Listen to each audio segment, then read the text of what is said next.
আমার স্বামী হঠাৎ করে মারা গেছেন, কিন্তু আমার চেয়ে বেশি কান্নাকাটি করছে আমার ছোট বোন। কারণটা জানলে আপনি অবাক হবেন। যেই দিন আমার স্বামীকে কবর দেওয়া হলো সেই দিন ঢাকার আকাশটা অস্বাভাবিক রকম ভারী ছিল। সকাল থেকে মেঘ জমেছিল, আর জানাজার পর কবর দেওয়ার সময় হঠাৎ করে বৃষ্টি নেমে এলো। এমন বৃষ্টি যেটা কাউকে আশ্রয় নেওয়ার সুযোগ দেয় না। সবাই ভিজেছিল শরীরের বাইরেও ভিতরেও। আমি কবরের পাশে দাঁড়িয়েছিলাম একদম নিশ্চুপ, এক হাতে কালো ছাতা, আরেক হাতে নিজের ভেঙে পড়া মনটাকে শক্ত করে ধরে রাখার চেষ্টা। আমার নাম নাদিয়া হক, আমার স্বামীর নাম ফয়সাল রহমান। 15 বছরের সংসার আমাদের। সবাই জানতো আমরা খুব ভালো দম্পতি। ফয়সাল একটি বেসরকারি প্রতিষ্ঠানে উচ্চ পদে চাকরি করত। আমি একটি এনজিওতে ফিন্যান্স ম্যানেজার। ঢাকায় নিজেদের ফ্ল্যাট, বছরে 2-1 বার পরিবার নিয়ে ঘুরতে যাওয়া।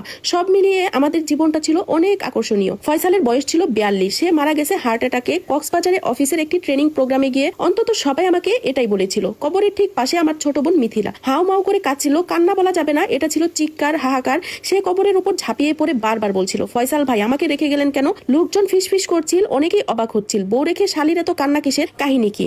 আমার মা শাহিদা বেগম তখন ওকে জড়িয়ে ধরে বললেন, ও খুব নরম মনের মেয়ে, ওর বড় বোনকে ও খুব ভালোবাসে বলে এমন করছে, ওর কান্নাটা সহানুভূতির। আমি কিছু বলিনি। আমার মাথার ভেতরে তখন একটা অদ্ভুত খটকা কাজ করছিল। যদি ফয়সাল সত্যি অফিসের কাজে গিয়ে থাকে, তাহলে তার ব্যাগে ভেজা তোয়ালে আর জুতোর ভেতরে বালু এলো কোথা থেকে? আমার পরিবারে আমি বরাবরই ছিলাম দায়িত্ব নেওয়া মেয়ে। বাবা অবসর নেওয়ার পর সংসারে বড় খরচগুলো আমি সামলাতাম। মা অসুস্থ হলে হাসপাতালের বিল, ছোট ভাইয়ের পড়াশোনার সব খরচ, সব জায়গাতে আমি ভরসা ছিলাম। আর মিথিলা ছিল অবুঝ মেয়ে। ছোটবেলা থেকে আঁকাআঁকি, গান, বন্ধুদের সঙ্গে আড্ডা, এসবেই তার জগৎ। পড়াশোনায় মন বসেনি কখনোই। 20 বছর বয়সে হঠাৎ সে গর্ভবতী হয়ে পড়েন, বিয়ে ছাড়াই। ছেলের বাবার নামও কেউ জানে না, অথবা জানলেও কেউ মুখ খোলে না। বাবা তখন বলেছিলেন মেয়েটা ভুল করছে, কিন্তু বাচ্চাটার তো কোনো দোষ নেই। তারপর ওর একটা ছেলে বাবু হয়, আর ছেলেটার নাম রাখা হয় রায়ান। রায়ানের জন্মের সব খরচ আমি দিয়েছি, হাসপাতালের বিল, ডাক্তার, ঔষধ, সবকিছু। তারপর স্কুলে ভর্তি, ইংলিশ মিডিয়াম, কোচিং, বই খাতা, জামা কাপড়, সবকিছু এভরিথিং আমি চালাতাম। মিথিলা যে মিরপুরে বাসা ভাড়া করে থাকতো, সেই বাসার ভাড়াটাও আমি নিয়মিত পাঠাতাম। এই সব কিছুতে ফয়সাল আমাকে উৎসাহ দিত। সে বলতো, তোর বোন একা মেয়ে, তুই না দাঁড়ালে কে দাঁড়াবে? রায়ান তো আমাদেরই ছেলে। ফয়সাল রায়ানকে খুব আদর করতো, স্কুলে নিয়ে যেত, ক্রিকেট খেলাতো, মাঝে মাঝে আইসক্রিম খাওয়াতেও নিয়ে যেত। অনেক সময় বলতো, আল্লাহ আমাদের নিজেদের সন্তান দেয়নি, রায়ানই আমাদের নিজেদের সন্তান। আমি তখন ভাবতাম আমার স্বামী কত ভালো মানুষ। সবকিছু ভেঙে গেল জানাজার 3 দিন পর। ড্রয়িং রুমে ঘড়িটার শব্দ অস্বাভাবিক জোরে শোনা যাচ্ছিল, tick tick tick tick tick tick, যেন সময়টা কাউকে অপেক্ষা করতে দিচ্ছিল না। আমরা সবাই বসেছিলাম, আমি, বাবা, মা, মিথিলা, আর আমাদের সামনে সেই আইনজীবী। ধূসর চুল, নির্লিপ্ত মুখ, ঠান্ডা চোখ, এমন চোখ যেগুলো বহু পরিবার ভাঙতে দেখেছে, তাই আর কাঁপে না। দেওয়ালে ফয়সালের ছবিটা ঝুলছিল। ছবিতে সে হাসছে, সেই চেনা হাসি, সবকিছু নিজের নিয়ন্ত্রণে আছে, এমন একরকম নিশ্চিত আত্মবিশ্বাস। আইনজীবী কাগজে চোখ রেখে বললেন, ফয়সাল রহমানের নামে একটি জীবন বীমা রয়েছে, পরিমাণ 5 কোটি টাকা। আমার বুকটা অজান্তে একটু হালকা হয়ে গেল। 5 কোটি, যাক, মন কিছুটা হালকা লাগলো। জীবনের শেষ সময়ে তাহলে আর চিন্তা করতে হবে না। কিন্তু আইনজীবী হঠাৎ আবার বলে উঠলেন, 2 বছর আগে এই বীমার মালিকানা পরিবর্তন করা হয়েছে। ঘরের বাতাসটা হঠাৎ ভারী হয়ে গেল। মনে হলো কেউ জানালা বন্ধ করে দিল। এই অর্থ সম্পূর্ণভাবে একটি ট্রাস্টে যাবে, ফয়সাল রহমানের বায়োলজিক্যাল পুত্র রায়ান ফয়সাল রহমানের জন্য।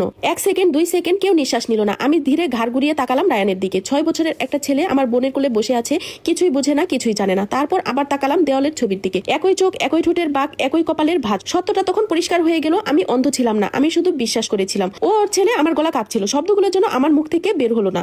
মিথিলা তখন হাউমাউ করে কেঁদে উঠলো। বাবা মাথা নিচু করে বললেন, জন্মের পর থেকেই জানতাম, ফয়সাল আমাদের বলেছিল, অনুরোধ করেছিল তোকে না জানাতে। মা চোখ মুছতে মুছতে যোগ করলেন, তোর তো সন্তান হয় না, ফয়সাল বাবা হতে চেয়েছিল, আমরা তো সংসার ভাঙতে চাইনি রে মা। আমার মাথার ভেতর যেন কেউ সুইচ বন্ধ করে দিল। তাহলে 6 বছর ধরে আমি কি করলাম? নিজের টাকায় ওদের সংসার চালালাম কেন? আমার চিকিৎসা, আমার অপারেশন সব বাতিল করলাম কেন? মিথিলা হঠাৎ চিৎকার করে বলতে লাগলো, ফয়সাল শুধু আমাকে ভালোবাসতো, কক্সবাজারে ও আমার সাথেই ছিল। আপু, তোমাকে ফয়সাল ডিভোর্স দিতে চেয়েছিল। ধীরে ধীরে থলের বিড়াল বেরিয়ে আসতে লাগলো। আমার স্বামী, আমার বোন, আমার বাবা মা, একটাই নাটক, আর আমি ছিলাম সেই দর্শক যার টিকিটের দাম ছিল নিজের জীবন। মিথিলা আবার সোজা হয়ে বসে কঠিন সুরে বলল, বীমার টাকাটা আমার ছেলে, তুমি তো সব পেয়েছো, বাড়ি, জায়গা। আমি বাবা মার দিকে তাকালাম, তারা চুপ। আমি হেসে উঠলাম, হাসিটা ক্লান্ত, ভাঙা, কিন্তু পরিষ্কার। ঠিকই আমি বললাম, বীমার টাকা ওর। তারপর ফোনটা তুলে নিলাম, কিন্তু যেগুলো আমার নামে সেগুলো অন্য কারো ভোগ করা আজই শেষ। মিথিলার বাসার মালিককে ফোন করলাম, হ্যালো আঙ্কেল, ফ্ল্যাটের চাবিটা চেঞ্জ করে নিন, মিথিলা ওই ফ্ল্যাটে আর থাকবে না। এবার মা বাবার দিকে তাকিয়ে শান্তভাবে বললাম, গ্রামের বাড়িটা বিক্রি করে দিব, ওই বাড়িটাও আমার নামে, আমার আর ওই বাড়ির দরকার নেই। মা কাঁদতে কাঁদতে বললেন, বাড়িটা বিক্রি করিস না, আমরা কই থাকবো, তুই একা হয়ে যাবি। আমি শান্ত গলায় বললাম, বিশ্বাসঘাতকদের সঙ্গে থাকার চেয়ে একা থাকা সহজ। আমি দরজা খুলে দিলাম, আমার বাসায় অপরিচিত কারোর জায়গা নেই, প্লিজ আপনারা আসতে পারেন। মা কান্নাকাটি করছে, বাবা চুপচাপ মাথা নিচু করে বসে আছে। মিথিলার চোখ লাল হয়ে গেছে,